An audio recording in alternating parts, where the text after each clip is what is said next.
WGTK.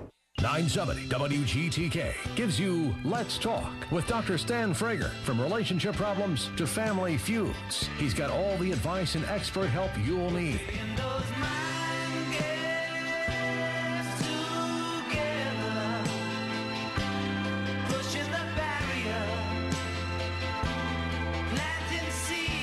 Now, here's Dr. Stan Frager. Hi, and welcome. Always nice to have you with us. And I'm psychologist Stan Frager. We Sunday night, 8 until 10 o'clock hours, our special time. And we have some special guests joining us this Sunday night hour. And generally, we focus on mental health and issues surrounding it. And even the first hour, when we talk about lobbying, we talk about the fact that, unfortunately, a lot of people who need mental health help the most can't get it because of politics. But that's not the issue our second hour. We're going to find out how to be happy together, creating a lifetime of connection, commitment, and intimacy by Dr. Bill Cloak. And let me tell you about Dr. Cloak. He's a psychologist. His doctorate's in psychology, and in private practice, he's had a lot of training in something we call CBT, or cognitive behavioral therapy, humanistic existential.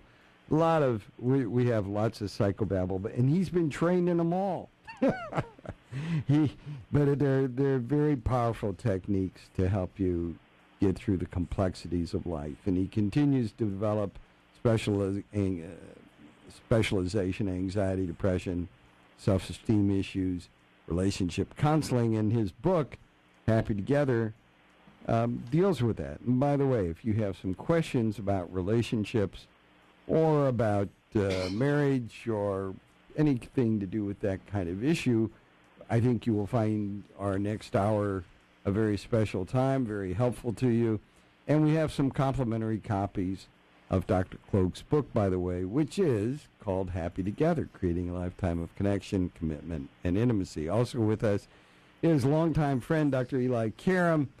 Are you still the acting president, or have you made president, Dr. You know, Karam? it's a 2-year term as president-elect, so I'm still have several months left. As president-elect, and yes. then you get to be official. Of the Kentucky Association for Marriage and Family Therapy, KAMFT. There you go. And also was my colleague at the Kent School of Social Work, which is now graduate and undergraduate School of Social Work. That's right. At the University of Louisville.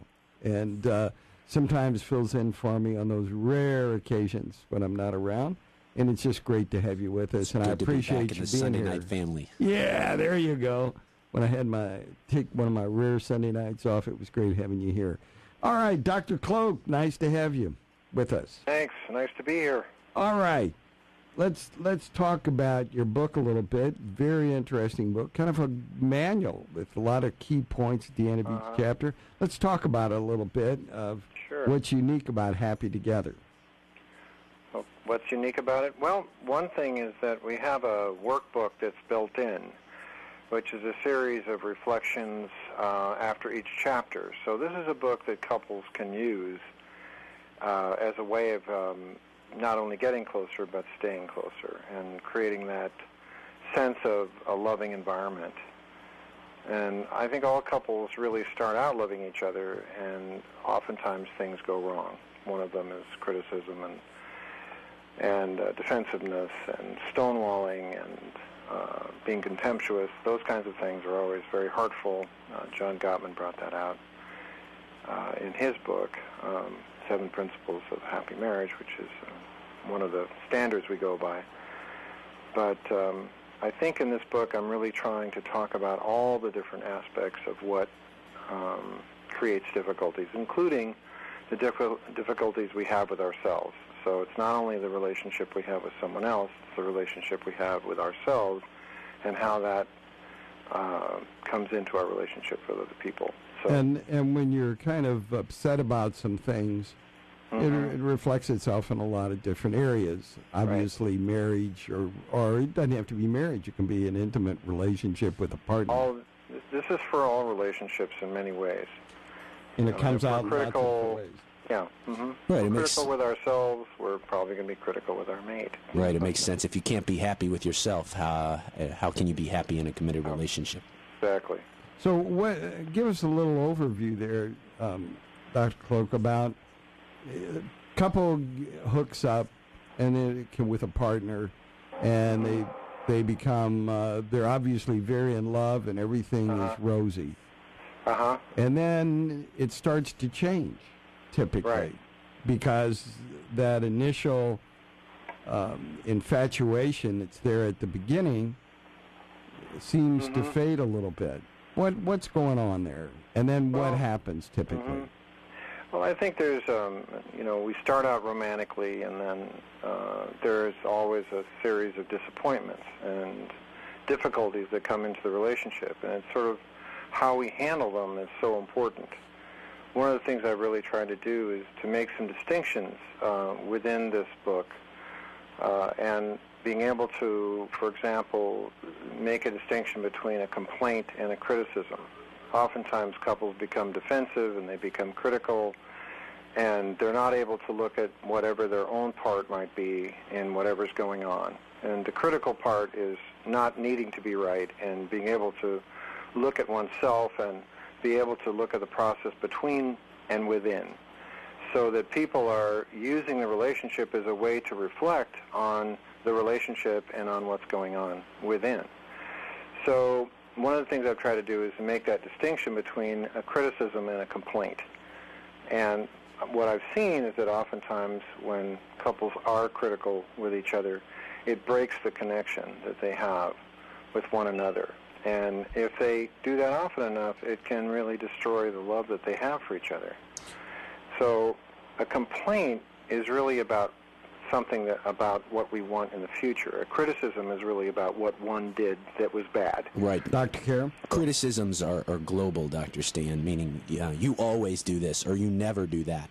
An indictment on the person rather than the event, whereas complaints can be specific. You can own them, make an I statement, and again, Dr. Cloak does a nice job borrowing from some great research by Dr. John Gottman, again, our foremost marital and relationship research. He followed these people longitudinally over time, and what Dr. Cloak was saying is also very important. That Gottman found, that 69% of couple issues, they're really perpetual, meaning they're not going anywhere. So the successful couples figure out what is solvable and what's not. And really, only solvable is the 31%. So it takes really a lot more understanding and to be able to figure out which problems are perpetual, so you know what's solvable and what's not. And it's really the couples. It's not about being right and wrong, as Dr. Cloak was saying. It's about validating where your partner's coming from. That's right. Criticism is really about the past, but complaints are really about the future. Like, next time, could you do it this way? Whereas a criticism is like, you did this thing wrong and you're bad. And it's oftentimes some form of payback, some feeling of being hurt, wanting to hurt the other person, whereas a complaint really encourages someone to stop and to think about what's going on and to think about what they need and what they want and what they need moving forward. So it can be a very positive thing, so that if someone feels upset about something, they stop, they reflect, they think about it, they think about what they need, what they want, and then they project it out to the future saying, look, next time, could you do it this way? This would really work for me. This is what I need. This is what's important to me. A criticism just paints somebody into a corner. They just feel criticized and they're bad and there's nothing they can do about it. Right. Let me give you an example. So an example of a criticism would be a statement like this, one of those you statements. You never help around the house. You're so lazy. And turning that into a complaint, which make it specific, so it would be something, own the feeling. I'm angry you didn't take out the trash earlier this morning, even though I asked you to get it before the trash pickup. So again, rather than a global attribution to your partner, it's a specific complaint. What do you think, Dr. Cloak? Yeah, I think an issue like that is you never listen, you just talk, as opposed to a complaint, which would be, would you take time with me when I'm trying to tell you something? That's important to me, that I know you're listening. Those are things that's a complaint. Criticism is you're an idiot, you're bad, and you just never listen. And never and you and all those things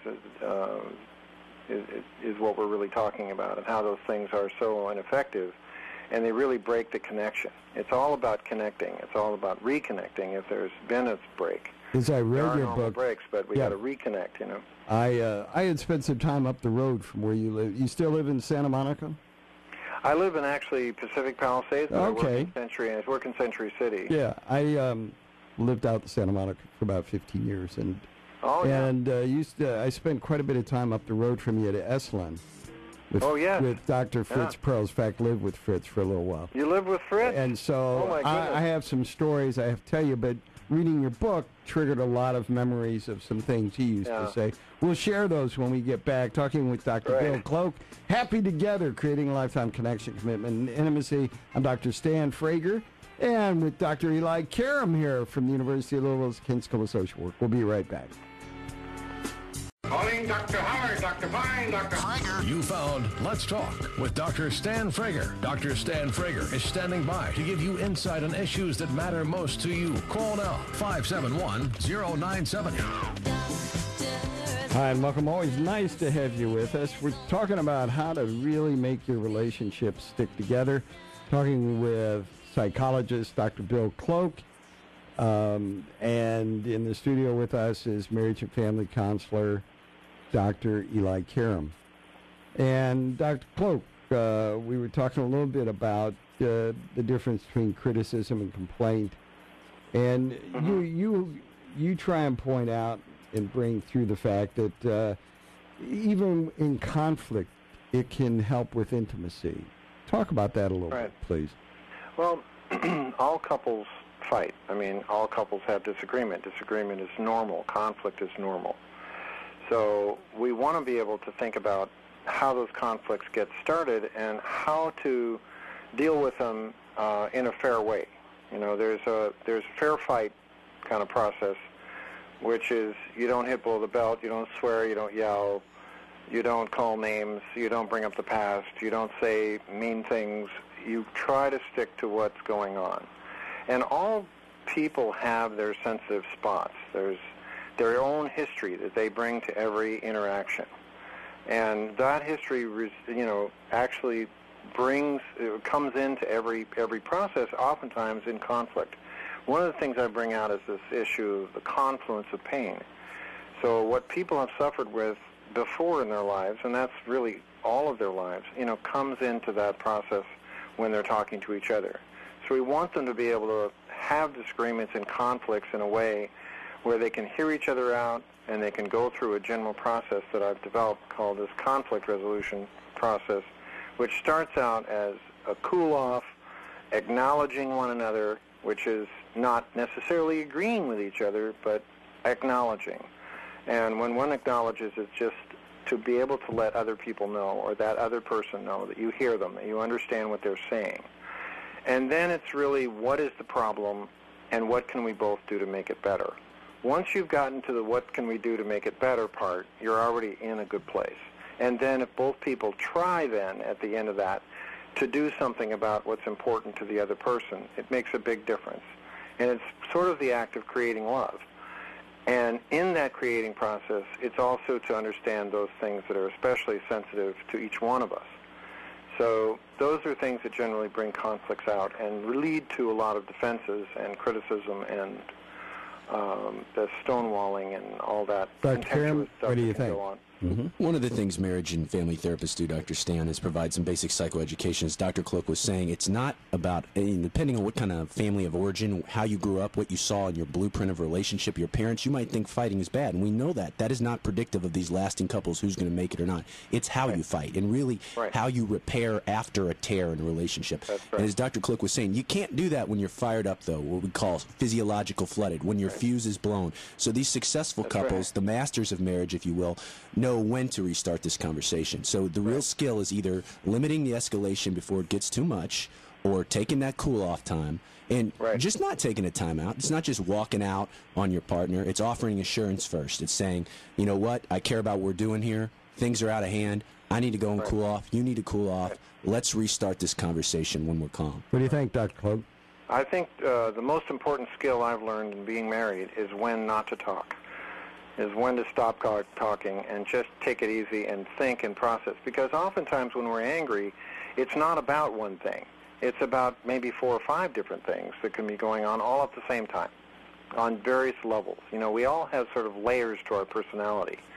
And when something happens, it can hit all those different layers from different things that are going on. We may feel unseen, we may feel unheard, we may have feelings about that, we may feel abandonment issues and feeling like we're bad, and we've been feeling bad for a long time, and all those kinds of things that go on that are deeper processes that hit one another. Well, how do you get people to change? I mean, if children grow up watching their parents scream, yell, and cuss at each other, doesn't that become the way they deal in relationships oftentimes?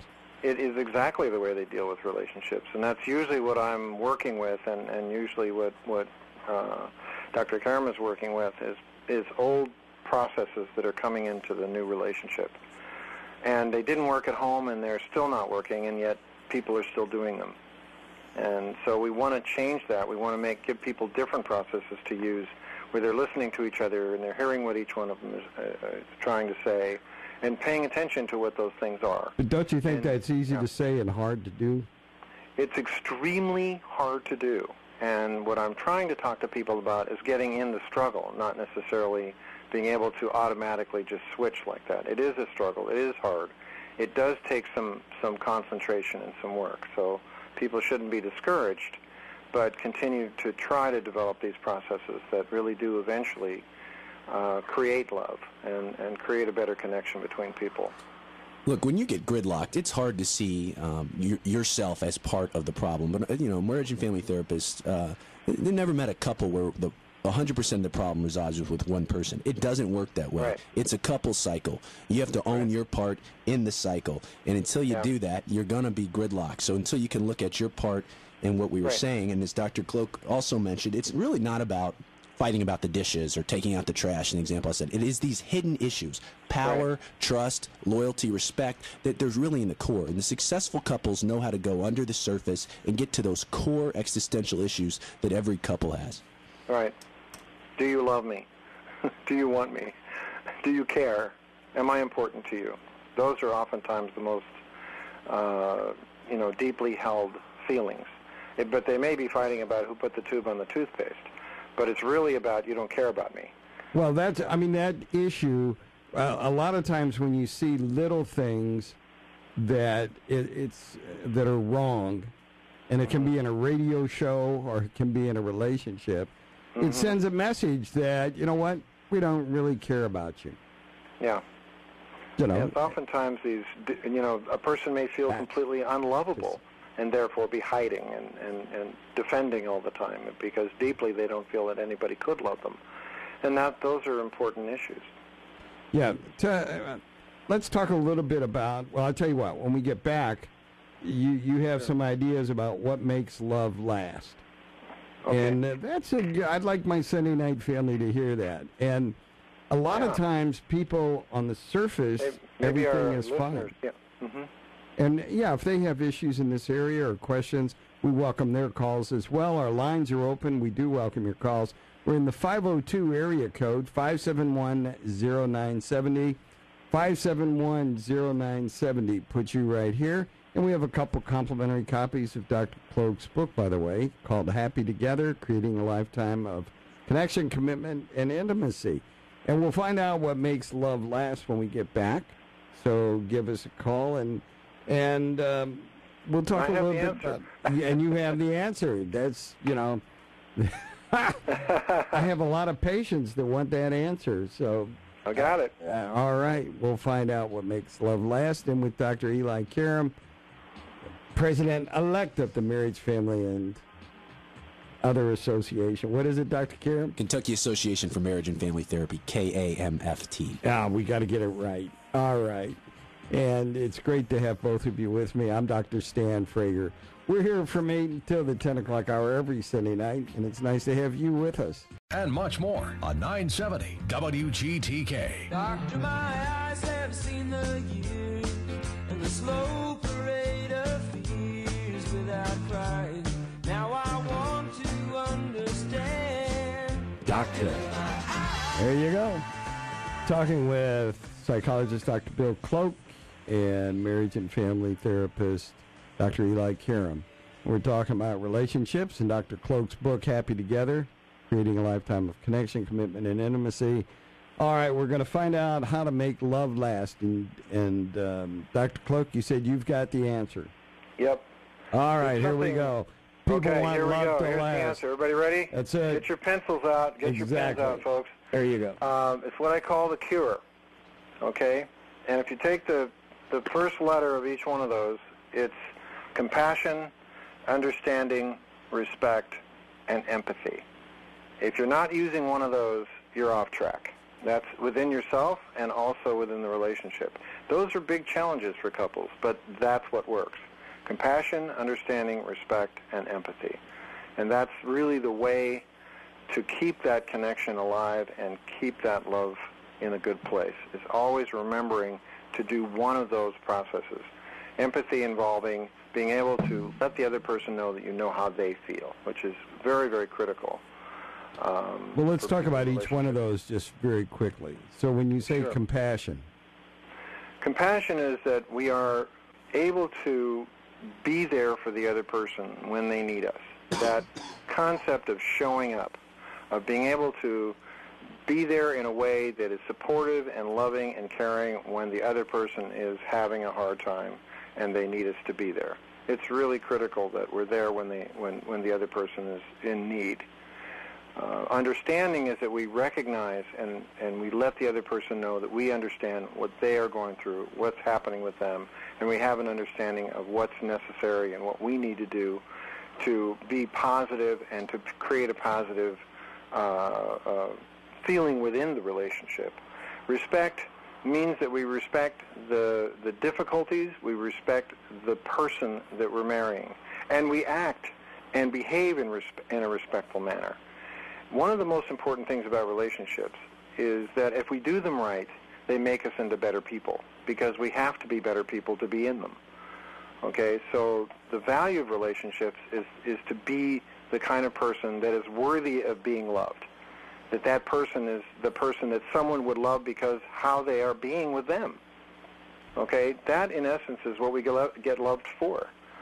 Okay, and empathy is this sense of being able to understand things from the other person's point of view, being able to see it from behind their eyes and from the way they see things, not from necessarily the way we see it, but that sense that we can see it from their point of view. If you look at those four things, again, compassion, understanding, respect, and empathy, a lot of the long-term research, as we were talking about earlier, will also point to really the predictive thing in these long-term relationships is the friendship component. And all four of those qualities are the things you'd want in a good friend. As Gottman would say, predicting the marriage masters from the disasters. And those four qualities inherent to good friendships. And that's often when we tell couples when they come in, they've lost the friendship component. They've been so focused on their career and many times their kids that they have not done the things to nurture the relationships as you do with the best friend. If your friend was down, you would be empathic.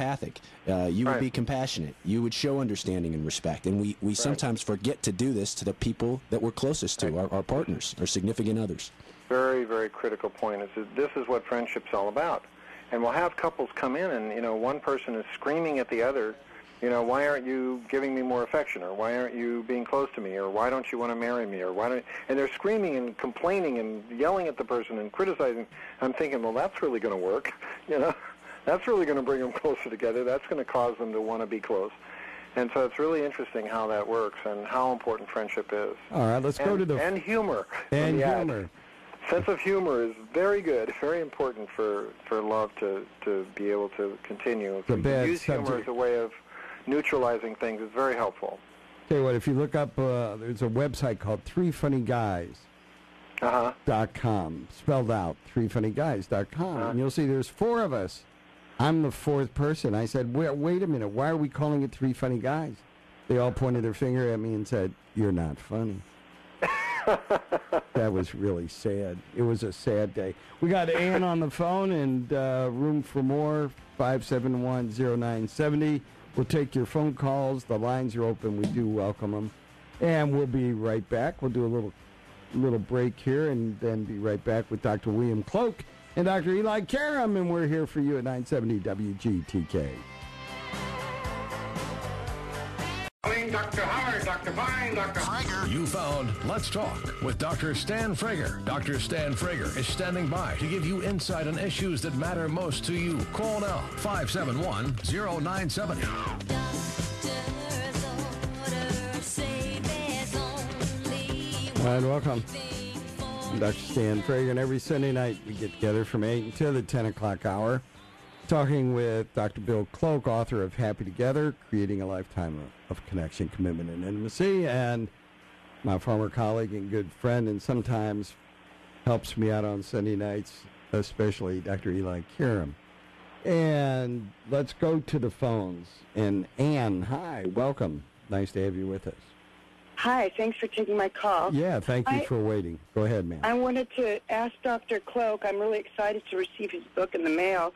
I love the topic. I was wondering, when someone is criticizing you, but they put it in the form of a joke, I was wondering what you do when someone does that, because I find that that's really hurtful, and it always kind of throws me off because they're really being critical, but they think they're being funny, and I was wondering and it's how very a person hurtful. does that. Right. Yeah. Right. Yeah. It's very hurtful.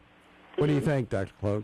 Well, that's a great question, because that is oftentimes the way things will come out in families and in relationships, with people saying, well, I'm just kidding, and that's the way of taking out the sting of what they're really trying to say. Well, I'm just joking. Can't you take a joke? What's the matter? Or somebody says, can't you take constructive criticism? What's the problem with you? And the problem is that it hurts. So I think it's really important to be able to adjust that and say, well, tell me what you want. What do you want? You're saying something in humor, but you're really trying to tell me something about what you want and what you need, but you're not saying it the right way. Mentioned to you about Dr. straight. Pearls. He says, Fitz would say something to the effect of, when you say those kinds of things, this is what it generates in me. This is how it hurts. Yeah. You make that I statement. And if you want me to keep feeling bad, then go ahead. Keep doing that. What do you think, Dr. Karam? Yes, and, you use an I statement like Dr. Stan was saying. I feel hurt when you use humor to put me down. A statement like that, number one. And then number two, just this idea that invalidations happen in many ways, and we know that is one of the danger signs or warning signs for couples and interactions. So humor, it's great when you're joking with someone, but when you're the target of the joke, again, it is harmful as any type of criticism or put down. So invalidations are not good. So when you say, Ann, hey, I know you're kidding, but when you talk like that, it really hurts me. And if you care about me, you're not going to hurt me. Now, if the person keeps doing it, they're sending you a message. You know what? What's the message, Ann? Right. What's the message? Right. The message is, I don't care about you. The message is, I'm angry with you, and I'm hurt by you, and I'm going to hurt you back, but I'm going to do it in a joke.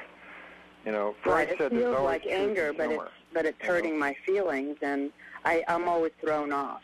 And if they keep doing it, time to go find a different friend. It's also, what you can say is, look, when something's funny, it's when we're both laughing. And when you're doing your humor, it hurts me, and therefore it's not funny to me. It's maybe funny to you. Good point. Yes, that's good And advice. that's every couple, again, has these vulnerabilities, and sometimes a joke can really touch on those vulnerabilities, and as we were saying earlier, hit below the belt, and that's no good. Right. Great. Absolutely. Hey, Ann, thank you for calling in. Always nice to have you with us. It's a great program tonight. Thank you so much. I've enjoyed listening. Appreciate it. Bye-bye. Bye-bye. 502-571-0970 puts you right here. 571-0970. Let's go to Monique. Hi, Monique. Welcome. Hi. I just want to say I've had the pleasure of working with Dr. Cloak for about 9 months now, and I want to say thank you, Dr. Cloak. You've made a major impact in my relationship. And I have to say, one thing that I've learned is that men speak in a way of respect, the way women speak in love. So if I can send a message out from what I've learned from working with Dr. Cloak, is that men definitely value respect the same way that women value love.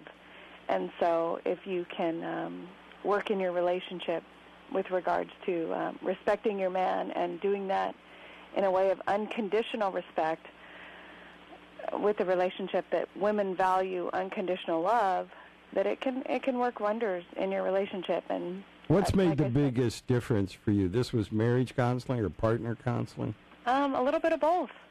I mean, he's been a major impact in our relationship, and I've been with my current spouse for about 20 years, and we've entered a weird sort of a synopsis of our relationship, where we've had, he's kind of entered I think what they call a midlife crisis, and I've entered a self-discovery era where Dr. Cloak has worked with each of us through that. And I would say that, through my own self-discovery, what I've learned is that men really value respect the same way that women value love.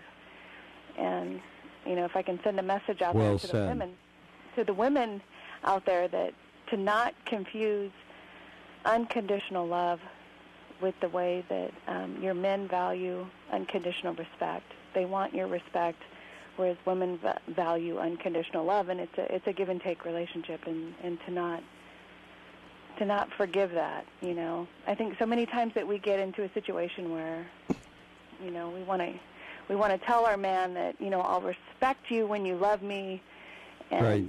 The men say, well, I'll love you when you respect me. Well, somebody has to give. That's Karam. What do you think? This call is a good reminder that, when you're in a relationship and you get stuck, and it's, again, developmentally normal in the course of a long-term relationship to ebb and flow, to get stuck.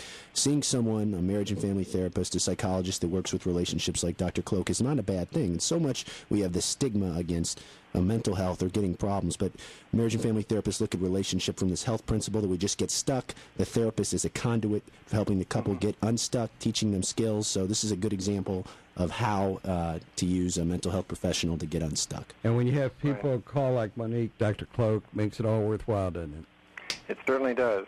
That was brave of you to call in too, Monique. Thank you. Thanks, Monique. Like I said, I've had the pleasure of working with Dr. Cloak for about 9 months now, and he's been a revelation in not only my own personal, I understand. evolution, but in my marriage evolution. Well, thank you. Take care. There's been a lot of self-discovery there. Thank you. There's been a lot of definite sort of emotional healing. I understand. Thank you so much. Appreciate it. Bye-bye.